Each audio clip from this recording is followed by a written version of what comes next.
Thank you for the question. Minister Nick Beek from BBC News.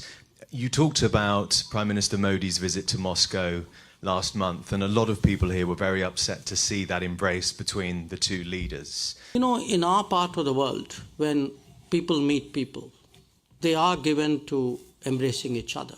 It may not be part of your culture, but I assure you it's part of ours. Thank you for the question.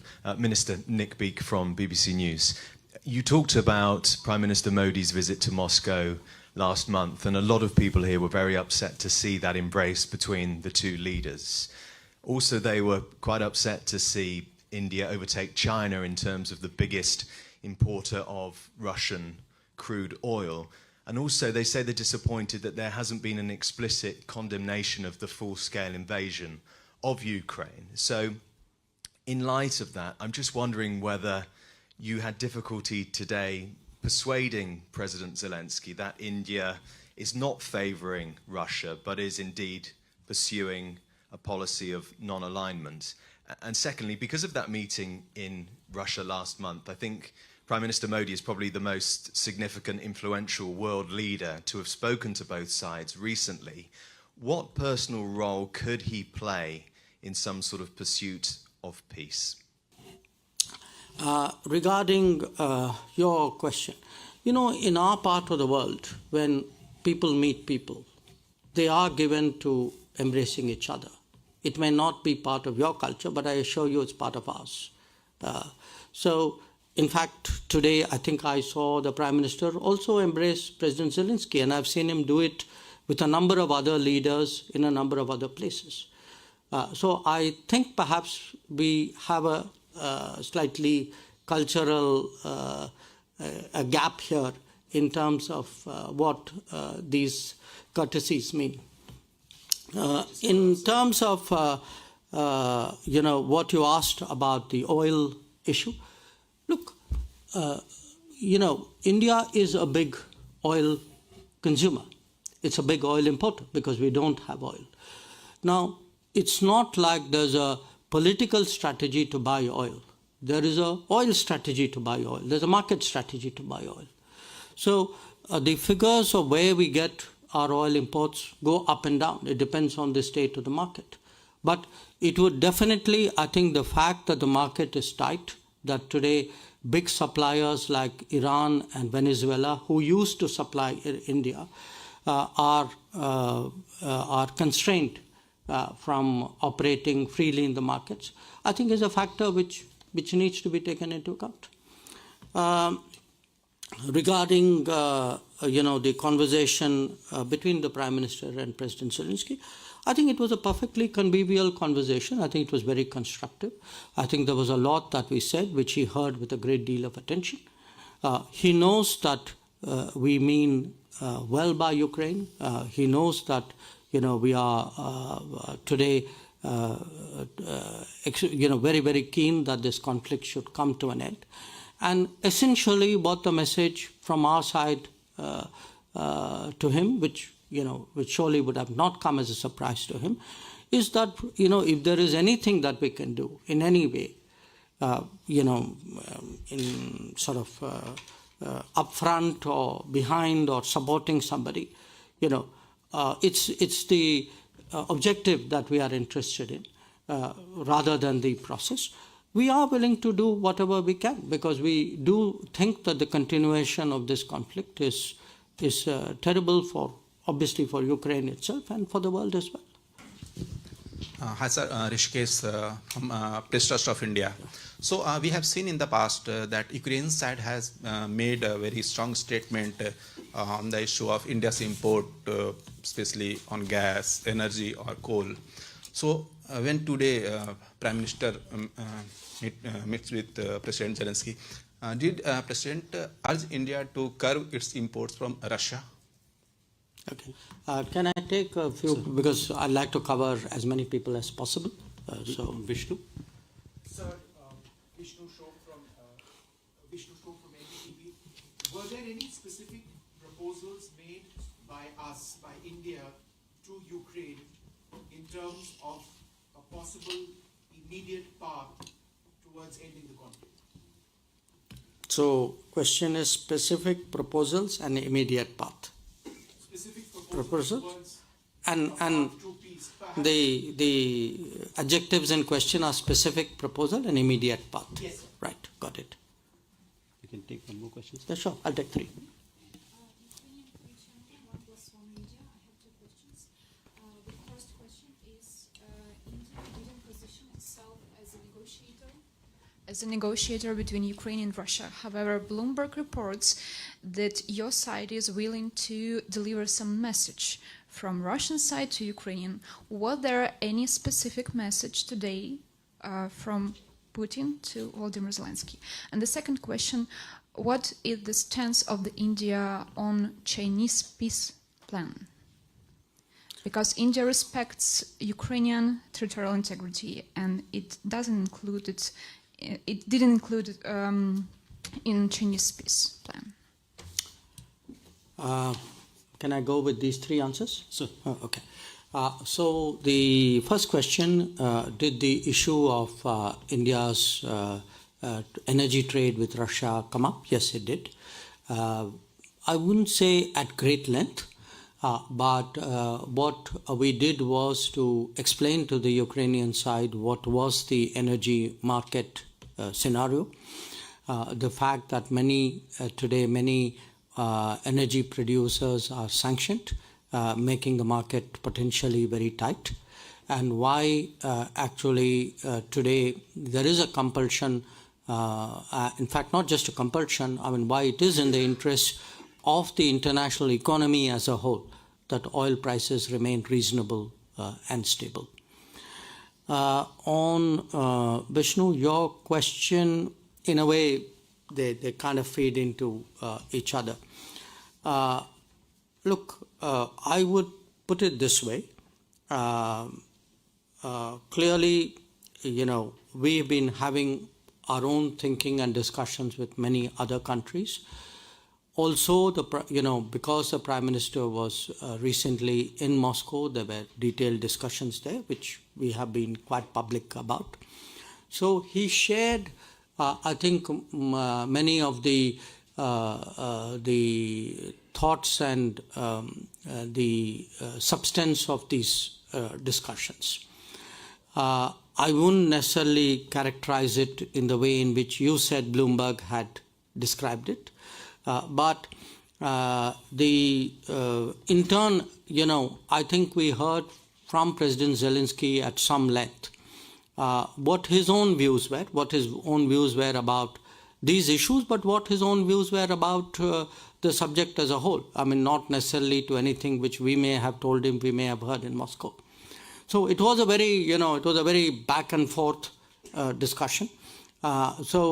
To my mind, there was certainly, I'm sure that there was information which we, obtained here, and I'm sure we also perhaps may have brought up points or flagged issues which may or may not have been people would have been cognizant of here. The way we ended was that at the end of the discussion, I think there was a sense that this is a very complex issue. I mean, yes, certainly we have this one particular format, the peace in Ukraine format. But as I said, it is the view not just of India, but certainly of India as well, that there are, there could be multiple ways of approaching this issue. Now, you asked me for one of those examples, and I mean, I'm not comparing here. I'm just responding to your particular question. Regarding whatever China may have proposed, I think it's not for us to respond. I think it is for the parties concerned to respond. So I would suggest you direct that question at the Ukrainian government. Can we have a question here? Rishabh, please. Minister, good afternoon. Rishabh from Times Now. Sir, you spoke about Ukrainians asking us to be part of the Ukraine Peace Summit that last happened in Switzerland. Has there been any proposal from Ukraine to India to try and convince Russia to be on that table? Because Russia last time was not part of the Peace Summit in Switzerland. So has there been any talks from Ukrainian side that India should try and get Russia also on the table? Siddhant. Sir, Siddhant from Vienna. Did the Ukrainian side briefed on the Kursk incursion? Sir, this side. Did the Ukrainian side briefed on the Kursk incursion? And my second question is, PM paid his homage tributes to the victims, the children who died in the war. The Prime Minister also mentioned this to President Putin 2 months ago in Moscow. So what was the message in terms of Prime Minister paying his homage to the children? Please.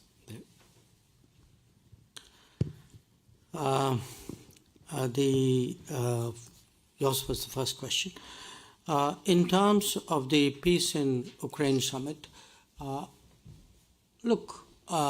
it was discussed at some length because much of what President Zelensky said revolved around, not everything, but a significant part of it. Now, where they go, at the end of the day, it's their initiative.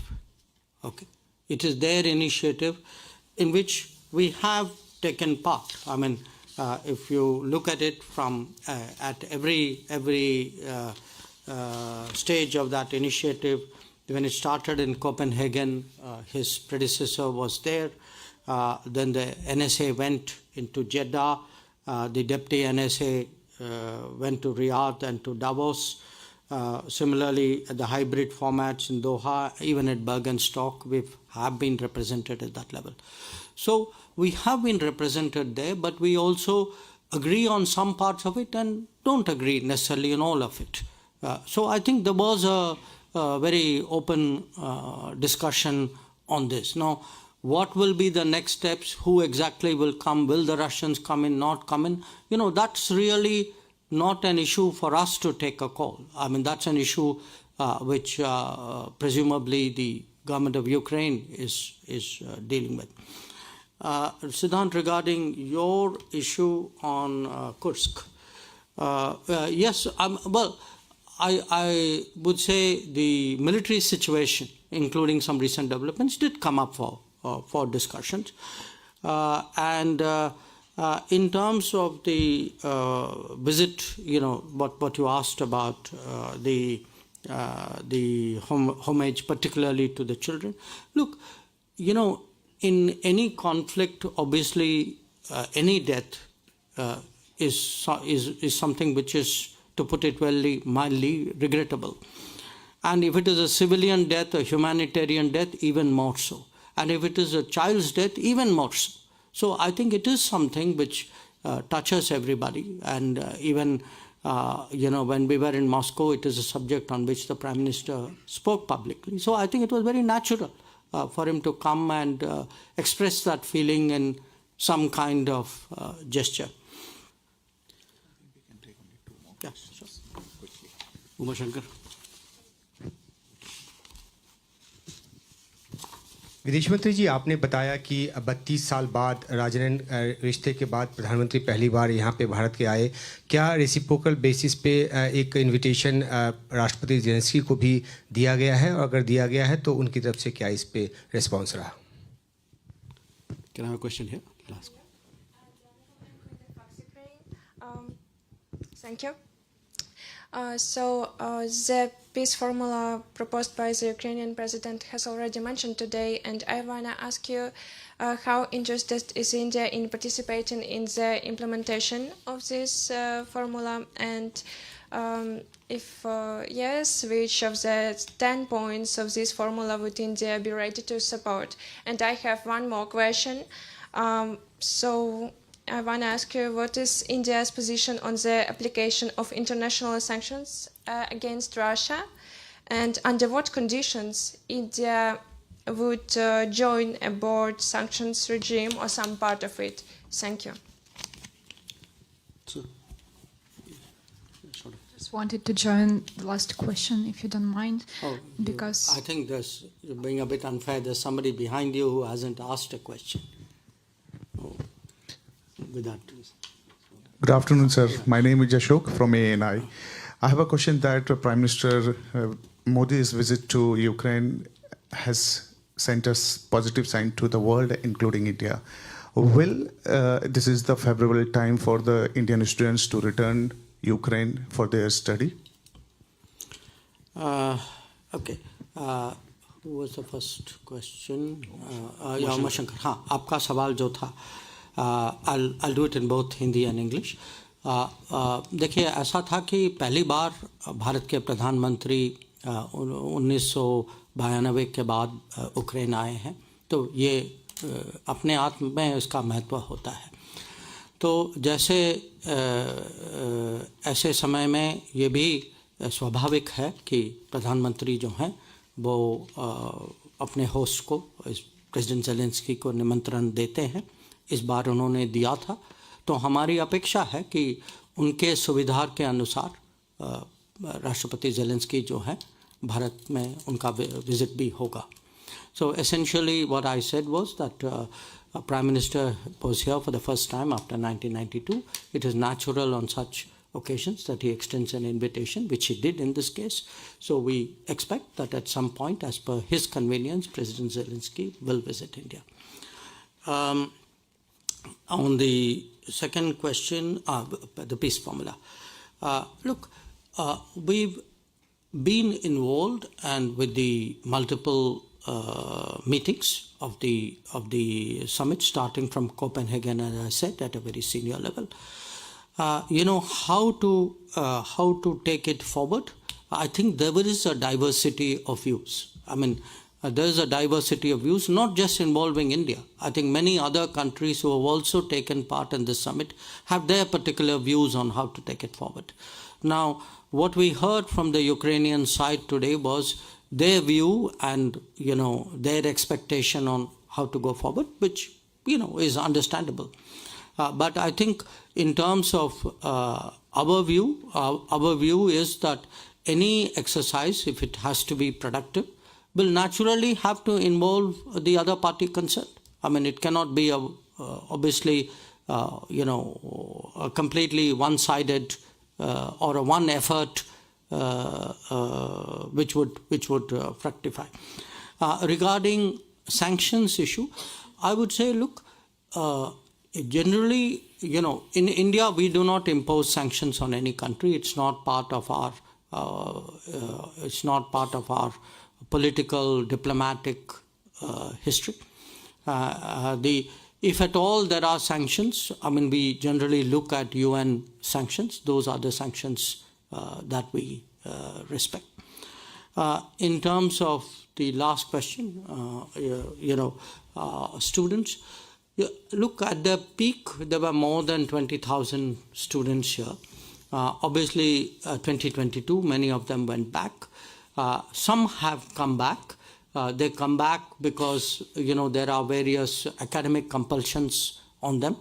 My understanding is that there are roughly somewhere between 2,000 to 2,500 students. Am I correct? Currently. I mean, at this time, if you're asking us what advisory would we give them, we would still urge caution because, you can see there is a conflict on. I mean, it depends again on the place, on the city. But our hope again is that, this conflict will come to an end, life will return to normal, and that we will see the full return of Indian students in due course. Now, in terms of the official discussions, I should say that he held these with President Zelensky. This happens to be their fourth meeting. They had met initially in Glasgow in November of 2021, then in Hiroshima in May of 2023, and then most recently in Puglia in Italy in June of 2024. They've also had 7 teleconversations. In the discussion, obviously, a significant part of it was devoted to our bilateral relations. There was a discussion about trade, economic issues, defense, pharmaceuticals, agriculture, education. There were a whole lot of issues. You will see much of that reflected in the joint statement, which has been released already, or will be released very shortly. The leaders also, I must share with you, tasked the Intergovernmental Commission, of which Minister Kuleba and I are the co-chairs, to specifically focus on rebuilding our trade and economic relations, which had gone down in recent times. And we certainly look forward to having an early meeting of that body, definitely by the end of this year. While this is the first visit, I think you all appreciate that there is a very clear context in which the visit is taking place. And obviously, much of the discussion was spent with regard to the war in Ukraine. So, before I come to exactly what was discussed, I just want to give a little bit of background here, which is that there have been a number of public positions taken by India and by the Prime Minister on this subject. A little more than 2 years ago, he had actually publicly said that this is not an era of war. He had also underlined that dialogue and diplomacy are the key. Most recently, he emphasized that the solution will not come out of the battlefield. And obviously, we find the civilian and humanitarian toll of this conflict particularly distressing. It's also India's view that the two sides need to engage each other to find a solution. Now, I also want to, I'll come to the joint statement, but there's a particular segment in the joint statement which pertains to the conflict. So let me read that out, which is that the Prime Minister reiterated the need for sincere and practical engagement between all stakeholders to develop innovative solutions that will have broad acceptability and contribute towards early restoration of peace. He reiterated India's willingness to contribute in all possible ways to facilitate an early return of peace. Now, while I read that part out from the joint statement, again, just to refresh your memory, or for those of you who may not be entirely aware of it, I would like to remind you that in the past, India has actually been actively associated with various efforts led by various countries in this regard. We supported the Turkish effort in 2022 to open up the Black Sea grain corridor. In September 2022 also, Prime Minister Denis Shmyhal actually took up with us the concerns regarding the Zaporizhzhia nuclear power plant at that time. It was a matter on which we had been thereafter directly in touch with the Russians, and then back to the Ukrainian side, also been in touch with IAEA Director General Rafael Grossi. And at various other points of time, we had also taken public positions cautioning against the danger of escalation. Now, let me now come to today's discussion on this particular subject, because I would say in terms of the time which the Prime Minister and President Zelensky spent most of it actually was in regard to the conflict. So here, the Prime Minister spoke about our position, which I have summed up for you, that there's not an era of war, that dialogue and diplomacy are key, so the solution will not come out of the battlefield. He shared the widespread sentiment in the global south about the repercussions of this conflict for them. He spoke also about his discussions recently with President Putin in Moscow. The Prime Minister, if you remember, was there in July. He sought President Zelensky's assessment of both of the ground situation as well as the diplomatic scenario. President Zelensky spoke at some length on both issues. He also spoke about taking the global peace summit in regard to Ukraine forward. And I would say, if I were to kind of sum up really what was a fairly long and detailed discussion, it revolved around to some extent the military situation, about on the medium-term concerns like food and energy, and most of all on conceivable pathways to peace and conflict resolution.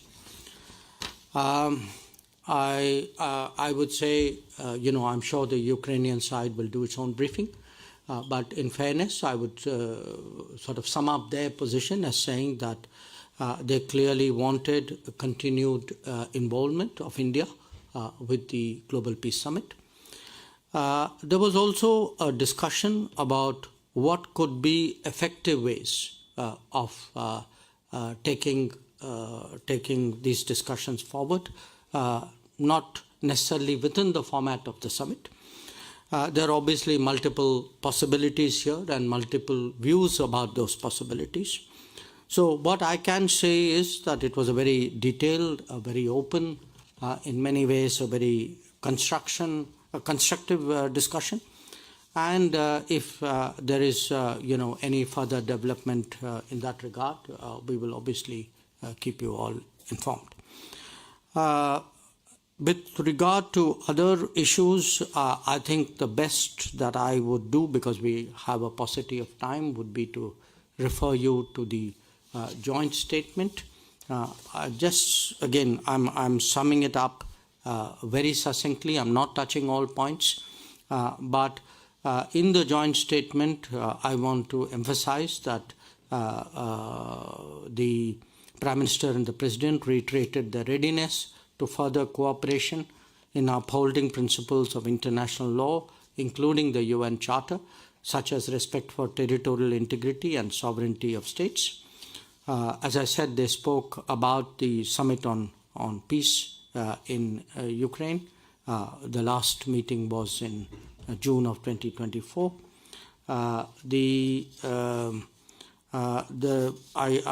In terms of our own positions, I think I read out for you that particular paragraph. I would say, in addition to that, there are references in the joint statement to our bilateral cooperation, to trade, to commerce, to education. We signed 4 agreements today. One was in regard to community development projects in Ukraine. One was in regard to drug control standards and harmonization. One was on cultural exchange, and the 4th one was agriculture. Finally, let me just say that we have been, in the past, been providing humanitarian assistance to Ukraine. I think 17 consignments so far have been delivered. These are largely in the medical, on the medical side. And today we handed over the Bhishma. Let me have a look at that. Where is that? This is These are cubes which contain medical support equipment, which are very effective, very compact, very deployable in many ways. So these cubes with a total weight of 22 tons were handed over today, along with 10 gensets. So I think this would probably be a fair summary of today's discussions.